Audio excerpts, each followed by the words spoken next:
Hey everyone, welcome back to the arena. This is MD, joined here by Covey with yet another conversation that we hope is going to add value to somebody or somebodies at large here. But always a pleasure to share the table and the microphones with you, man.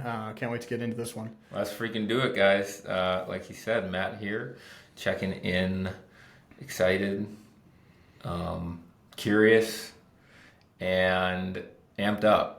Let's do it. Great. Yeah, I mean, curious, amped up. I think those are the two to kind of kick us off here because what we're going to talk about has just been weighing on me pretty recently within like the last 48 hours was just this realization that we tend to have all the information we need, and information right now is in abundance. Like you can get, it's actually harder to just get information that doesn't get contradicted than it is just to get the information. And so the ability to know how to help ourselves, how to get better, how to live our best life, how to be happy, how to heal, how to take care of mental health, physical health, emotional, spiritual, etc. It's all out there. And there are Google searches, there's books, there's podcasts, there's content, us, right? And what really dawned on me the other day was like, so what is it that is keeping people from doing it? Like why? Why are we not? And what I come back to is as I've just started to pick up more and more like health coaching and having more conversations with people about nutrition, they always have these like questions about nutrition or like exercise, and it gets pretty basic. And normally I'll just say some pretty basic, simple truths about nutrition, the universal ones, right? Like whole, unprocessed, like get your sleep and hydration, and stay away from sugar and move your body around. And then people are usually like, yeah, I know. And it's like a very like downward inflection, like disappointed type, like, yeah, I know. Yeah, you're right. Like, well, then why aren't we doing it? And so rather than projecting that question out, I turned inwardly and was like, all the times, Mike, that you knew of the things that you needed to do, what prevented you? Like, why didn't you do those? So that's kind of going to set the table, but I want to kick it over to you. Does anything come to mind? Like when I set that table for you and bring that up for yourself as you think about some of your own journey of healing and growth and transformation over the last year and a half, was there a period of time in your life where like you knew the things you needed to do, but you just weren't doing them? I think we all know. I think we all have, an inner guidance system, the spirit, the intuition, the gut feeling. Think about animals. There's no obese animals in the wild. They just know. They have no information. They just know. They have, again, their intuition. We have that same thing. We just don't listen to it. So I think we all know the answer. I think we all know what we need to do. Just how do I actually do it? And I think, a couple things come to mind. I think one is, the discomfort. Change is hard.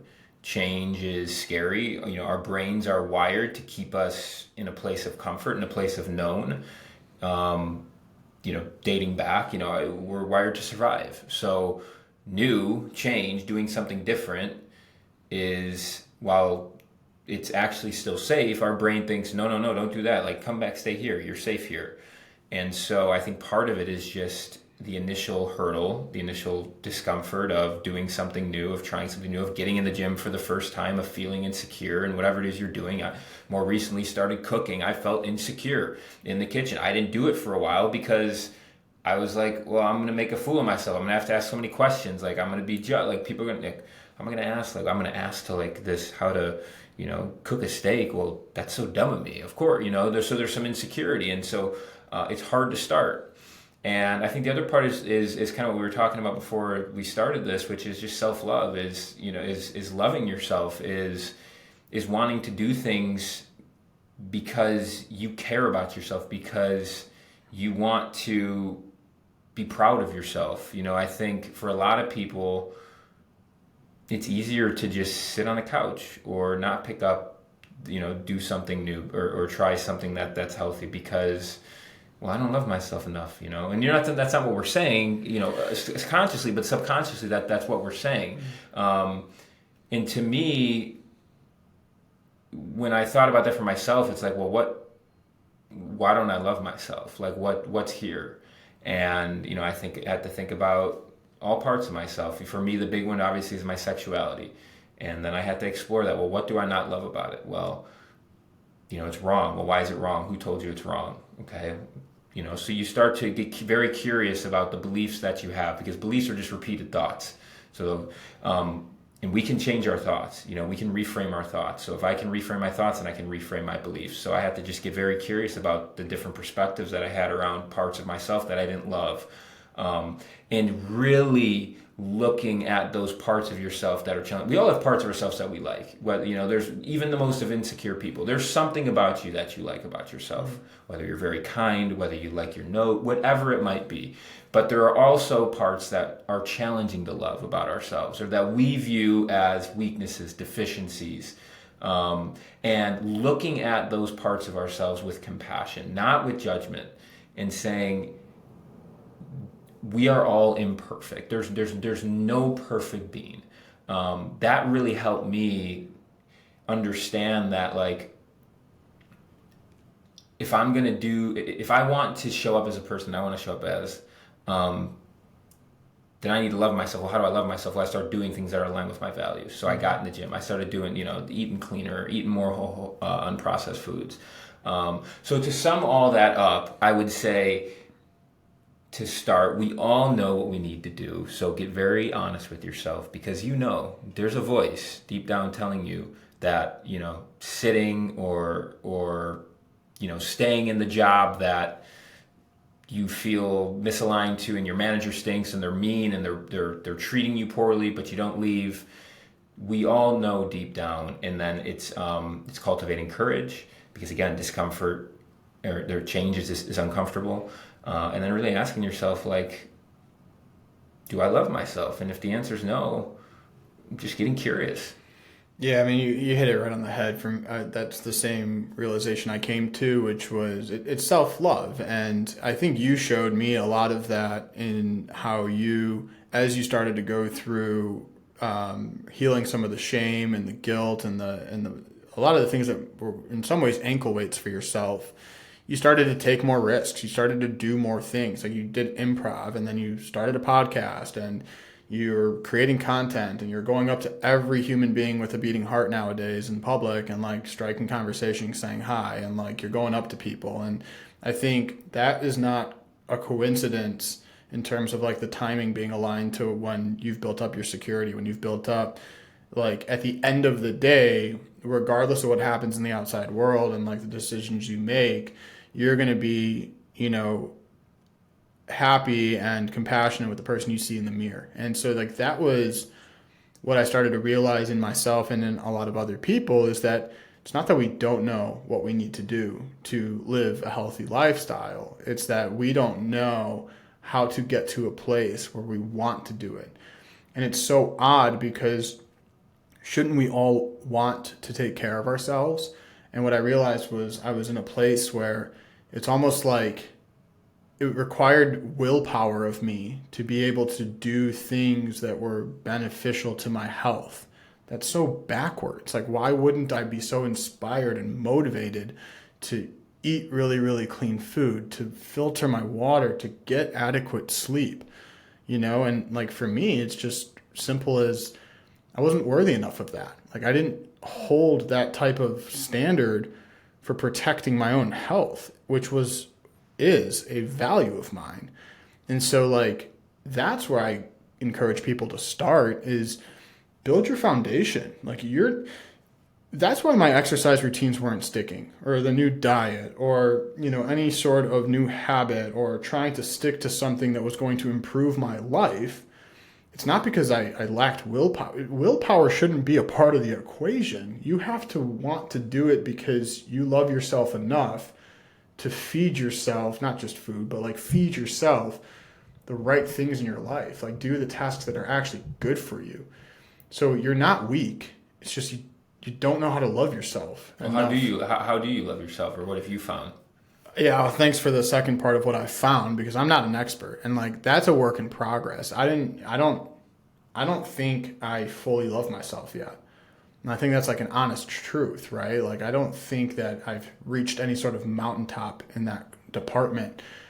I think, how do I? I mean, gosh, I don't have the blueprint, but like first step would be to like go into that rabbit hole for a bit and like figure out what self-love means. Like it's becoming a buzzword, I think, and it can be a buzzword if you and I say it 30 times in this conversation. So the first step is like get a really, really deep understanding of what it is, what it looks like, what it feels like, what the opposite looks like. We talk all the time about inner monologue. Clarity through contrast. What's that voice in your head, right? Like you put out an awesome piece the other day, or maybe even today. It was like the voice in your head, if that's how you spoke to your friends, would they be your friends? Like, would they stick around, And like, well, that's like your inner judge, versus being compassionate with yourself and, setting boundaries and some of those,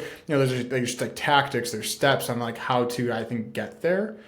I would just say the first step is like figure out what that is and figure out where you're at with that. It's probably a scale. I think what you were getting at there is important, because I think there's this perception that like self-love just means doing the easy thing all the time, but self-love is sometimes having the hard conversation. Like there's nothing, self-love to me is a practice.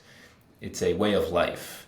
It's having a difficult conversation when it comes up in your mind that you should have it. It's setting a boundary with yourself or with someone else, even when you're putting the relationship at risk, or there's something potentially to be lost. Like self-love is really, to me, protecting your peace. Mm-hmm. Is doing things that allow you to sleep peacefully at night, where, I don't have resentments. And of course, I'm still a work in progress too. Like, do I love myself? Like, generally speaking, heck yeah, and it's something I'm really proud of, because it's work, and it's active work. It's saying no a lot. It's not easy to say no to things and people and events. It's also a lot harder to say no to yourself by saying yes to things that you ultimately don't want to do. And of course, I've got work to do when it comes to my sexuality, in terms of loving myself. And, that's active work. I do guided meditations on just self-love guided meditations, where you're just showing yourself compassion. I think that's the biggest thing for me, one of the most transformational. If I could boil down my journey, over the last 2 years, in terms of like what's been most impactful, it's really self-compassion. Mm-hmm. It is the way I talk to myself. I think that's one of the biggest forms of practicing self-love, is talking to yourself like you talk to a best friend. I mean, there is, and especially when we've been grown up, if we grew up and we were told, like, we were shamed to action, shamed to do something, and that's how we were motivated, or we were only given praise when we achieved. Mm. So when we didn't, it's like we're so critical of ourselves because maybe people were critical to us. But there's no benefit to shaming ourselves. There's no. I used to be my biggest critic. I look back in those moments and I understand why I did it, but it wasn't serving me. And I've actually achieved a lot more by giving myself grace. Have I still, like, that's the thing, is like we're going to, like, you and I are going to make mistakes. Like, I'm going to make more mistakes. I make plenty of them on a weekly basis, So if I know that's going to happen, well, then I can give myself grace through that process. So it's not, God, man, you're such an idiot. Like, you didn't change the name, and you said you sent an email to Jessica and you wrote Susie, Yes, Matt, you made a mistake. You're human. That's what I tell myself. Now I can learn from that. Okay, so now like proofread and make sure, like, that I'm doing the right thing so that I don't make the same mistakes twice. But there's no benefit to shaming myself, to getting worked up, because if you think about it, we all make more mistakes when we're stressed out. Like, when we start rushing because we want to get things done, we end up like, the water bottle falls or something falls because we're aroused, we're dysregulated. And so all that to say, I think self-love is a journey, not a destination. I think it's constant doing things in alignment with your values, in alignment with who you are, in alignment with the person that you want to be, in alignment with your goals. It all starts from self-awareness. Like, you can't work on an artificial version of yourself. I tried that. I tried to do the things, but without accepting myself. So I think I think self-love starts with self-acceptance of all parts of yourself, even the ones that are challenging to love. Even if you got a big nose, whatever. That's what that's the story that you've been telling yourself. That's what I'd say. Yeah, I mean, and I think we can talk a little bit about how easy it is to rationalize not doing that, not loving yourself and like doing the acts of that, which, you can look at it one way of like discipline, doing the things you need to do with the longer term gratification, but like doing them for yourself. Well, it's easy to want to get away from that. And so it then becomes easy in your mind to rationalize. One of the strongest rationalizations, and this is what I would challenge everybody to ask themselves, is like, to what extent does people pleasing, to what extent do you leverage people pleasing as a reason in your mind to get away from doing things for yourself? And like, I grew up in an environment where putting other people before yourself was like an honorable sacrifice, was like what you wanted to do. And oh my gosh, you're so generous. You're so right. You're so selfless. And I take care of everybody but myself, right? Yeah, and looking at that with like a badge of honor. Right, but in reality, it's much like in the airplane. It's like you got to put your oxygen mask on first, and then that makes you better equipped to help the other people around you. And so, it's interesting because like intuitively, I still get caught up in this. I question it all the time. Is self-love selfish, right? Like, it has like this selfish connotation. It's like, I'm going to say no, I'm going to set my boundaries, I'm going to do what I want. It's like, how do you kind of differentiate between self-compassion, self-love, a positive, healthy inner monologue versus like doing anything you want to do? It's like, I'm still trying to figure out what that is. And one of the things that's really helped me, but before you maybe just chime in on that point, was I have a cousin that we talk often. He's a very, very devout Christian, and in a lot of the self-development, self-help topics that we get into, there's a lot of overlap with the religion. And you can, if you're religious, if you're not, you can substitute self-love with serving, Jesus Christ and that God and their teachings and like that way of life. And so that's one of the best ways I can equate it, is like, you're doing the hard things, you're serving, you're doing the things you need to do for a greater good, for a greater power. You're kind of like serving that as like your North Star versus trying to find validation in the judgment around you and some of those things. So yeah, that's a great question. The initial thought that came to my mind was intention. Why are you doing what you're doing? Like, I like that. Are you doing something for someone else because you genuinely want to help that person? Or are you doing it for validation? Are you doing that because you're afraid they're going to not be your friend otherwise? Yeah. I think self-love is extremely selfless to the extent your intentions are pure. Are you lifting and working out for vanity, for attention, for a certain physique and body image because of the stories that get told on the outside? Or are you doing it for longevity because you want to have a long, healthy, mobile life so that you can be around for family and friends and maximize the amount of quality of life that you have with those people, right? Yeah. Simple as that. Like, are you eating healthy again because you're trying to lose weight, because you're trying to achieve a certain body image so that you can support a certain narrative and get the right amount of attention and validation? Or again, are you doing it for the sake because you value healthy eating and nourishing your body? Do you honor your body? Are you doing it because you truly honor who you are and honor your body as like the vessel that you live within, right? Yeah. That changes everything. That's why eating healthy and clean for me today is sticking. It's so much easier. It's not a means to an end on the external. It's a means to just supporting my body, honoring my body, loving who I am.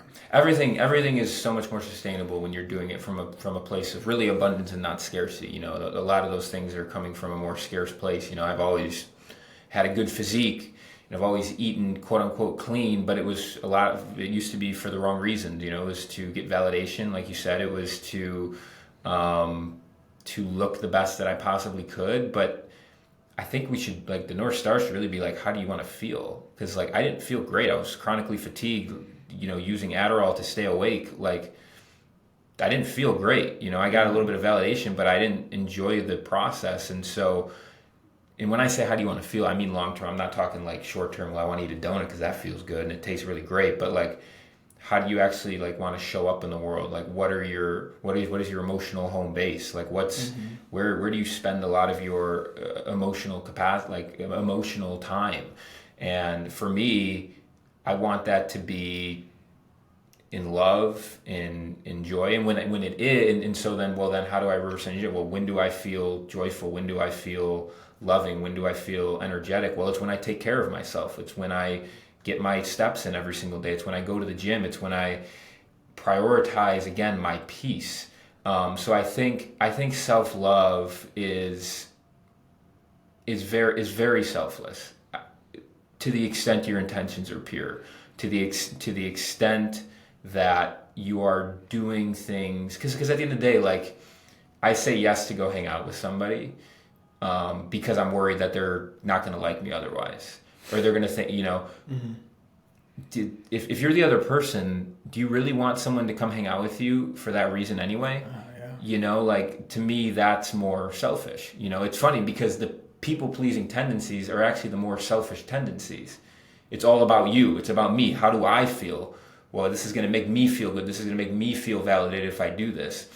Self-love is all about others. It's about pouring into myself so that I can pour into other people, so that I'm pouring from a full cup so that you get the best version of me. Yeah. So I think self-love is very selfless, but I think you have to be very curious and honest with yourself in terms of where it's coming from. Where is your desire, like, to do the things that you're doing? Where are they stemming from? Are they stemming from a place of scarcity and validation, or are they stemming from a place of true wanting to, like, live healthily, live long? Yeah, I mean, there's like that example too. Like, there's a dishonesty there. Nobody shows up and they're like, "Hey, by the way, I don't want to be here. I'm only here because of you." Nobody says that. And if they did, they'd be like, "Dude, leave." Like, don't. Exactly. Like, the person would want you to then leave, right? Unless they're, unless it comes from a place of like, "Hey, look, I really didn't want to come here today, but I'm here for you." Like, great, like, let's.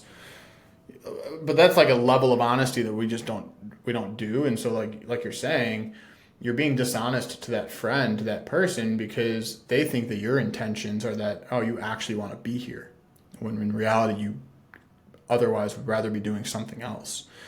It's pretty interesting. It's very, it's disingenuous, and I mean, I think a lot of it comes down to, I mean, that kind of comes down to authenticity, like, yeah. What I've found, the more authentic that I live, the more that I love myself. You want a bulletproof way to build and cultivate self-love.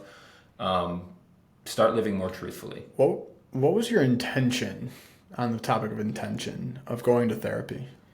My intention of going to therapy was to deal with all of the demons that I had dealt with. Your suffering. My suffering. Yeah. My intention to go to therapy was, honestly, to live a better life. I thought that once I came out, that my life would be roses, that I'd be happy. Now, my life is amazing, but what I didn't realize is that there are always going to be challenges. Like, it has come with more challenges. Like, yes, has that provided me a level of inner peace that I just could not have gotten otherwise? Yes, of course.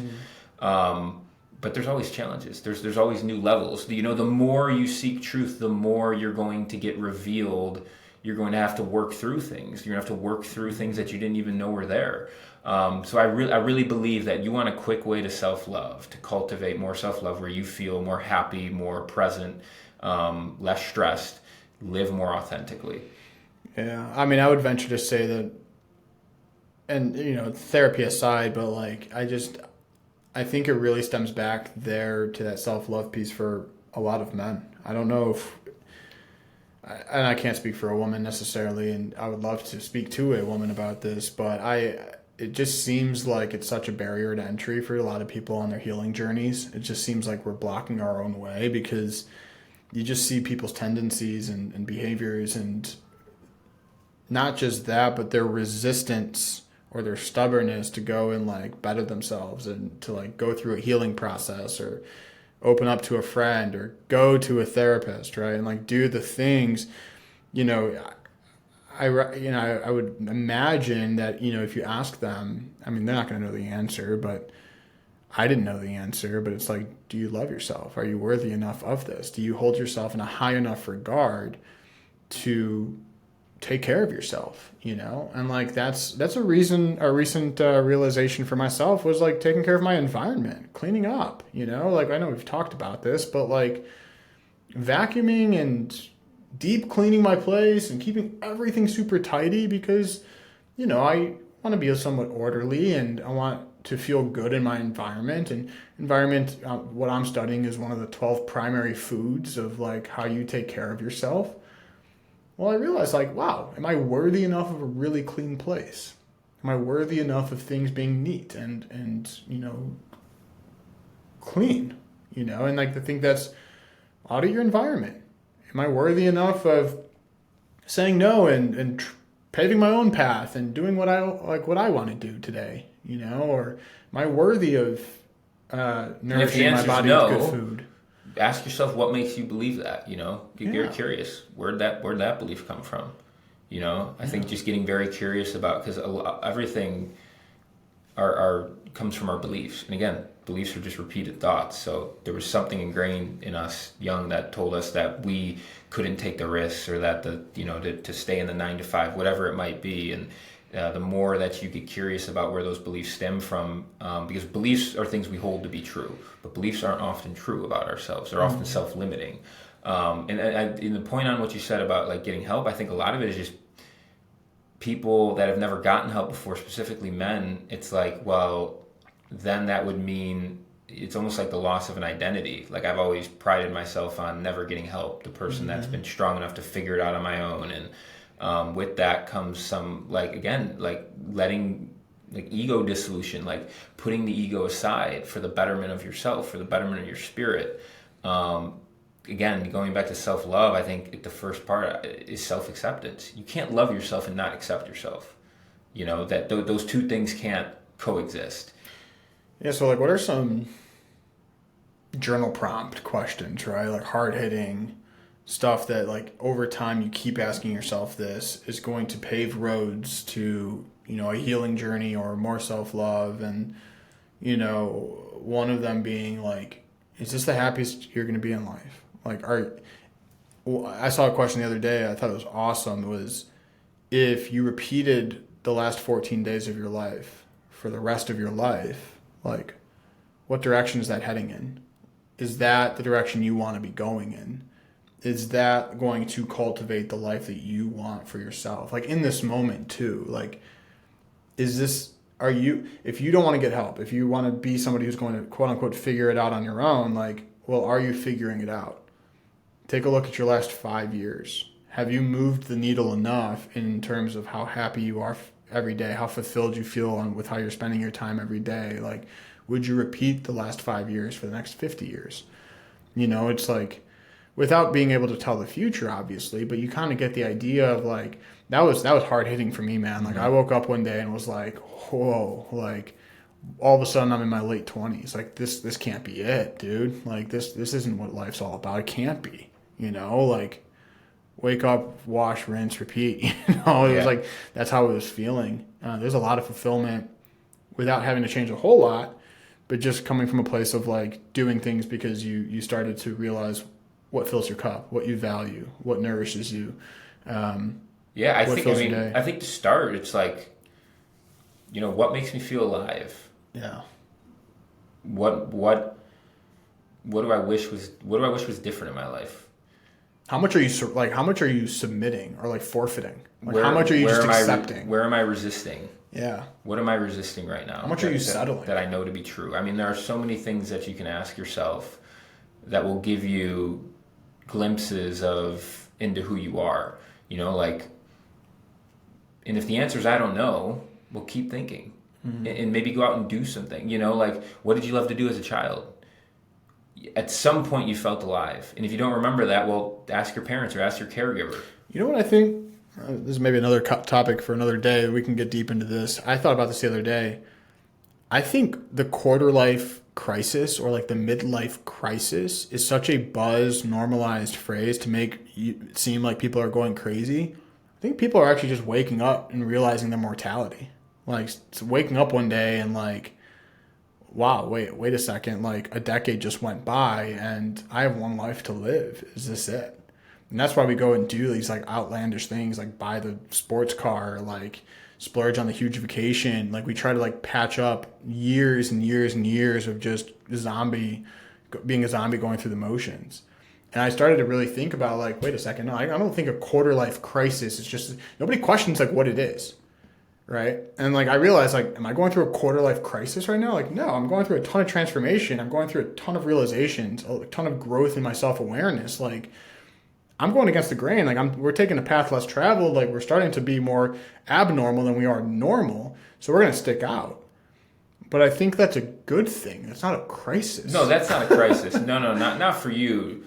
Definitely. I think there are some people, quarter life crisis, like I kind of hit one in the sense of like, there was no profound moment in my life when I decided that enough was enough. But I think you get to a point in life, I was 26, where almost a quarter life, or a quarter of my life, knock on wood, where I just got sick and tired of being sick and tired. I think you get to a point where for me it was like, well, if nothing changes, nothing changes. Yeah. I've learned that because I've been doing this thing post-college for 5 years, and you ask yourself, what happens if I continue on this trajectory? Yeah. Like I think people, especially when it comes to career, you either really like what you do and you see a path forward and you're excited about what you see, or you've been in the same job, maybe a different company, but the same type of role for 6 years, and you're like, I don't like this at all. I look at the people in front of me. I don't want to be like them. They don't look super happy. What do? I just spent the last 6 years of my life, and I think that's kind of where the crisis comes in. I think it came in for me.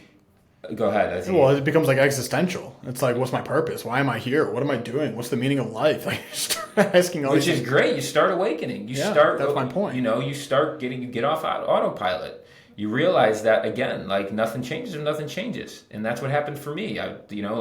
I tried everything when it came to my sexuality. I tried the therapy. I tried the switching yourself so you can be straight. I tried it all. Nothing worked. So I realized eventually I got out of a relationship. I did all the things. I hooked up with I don't want to say I didn't hook up with that many people. I had my fun in the summer, and I was still left feeling empty. So it was like, well, now what? There's only one other path forward if I want, because I always knew I wanted, like we all want a better life. We all want to live. You ask anyone what they want to be happy. They want to be peace. Everyone I talk to, I coach a lot of people. We all want the same thing. And we all deep down know what we need to do it. It's just about getting yourself to do it. Any last thoughts? Yeah, the other one I would leave somebody with is I have these realizations, and I share these realizations because they were hard hitting for me, and I'll share them because I want to hit somebody hard too with them. And, whether you're 18, 20, 25, 35, 45, like let's say you're 25, everybody who's 25 years old, they have the same exact amount of days until they're 80. Like you don't add days, you don't lose days, right? And so like what really woke me up in some ways was I have a finite amount of days. Am I maximizing every day? Am I doing everything I can? And like the days where I don't feel like it and I just throw in a towel and like waste a day, that's like a day wasted. Like that's a finite resource, is time in your life. And so like that's where the crisis can kind of kick in, but it's not a crisis. It's a gut check. It's a self-auditing. It's a catalyst for self-audit. It's like, hey, zoom out, audit, look around. Like, is this it? Is this what you want? Otherwise, like, shift the sails, man. Start sailing in a different direction. And like I think that was sort of some of the more maybe journal prompty type questions that I started to ask myself, ultimately leading me down the road of like, okay, love yourself, because that's what's going to maximize your days. And that's the last thing. Yeah, gratitude. I mean, the more grateful you get, the less you stop taking things for granted. Yeah. Like, totally. That's why I really don't drink anymore. I love waking up in the morning refreshed. That's why I don't negotiate with my sleep. I go to awesome. bed at Yeah, the same don't time. I waste wake your up at the Sundays. same time Yeah. because I am grateful for every single day, every single moment. I know none of this is promised.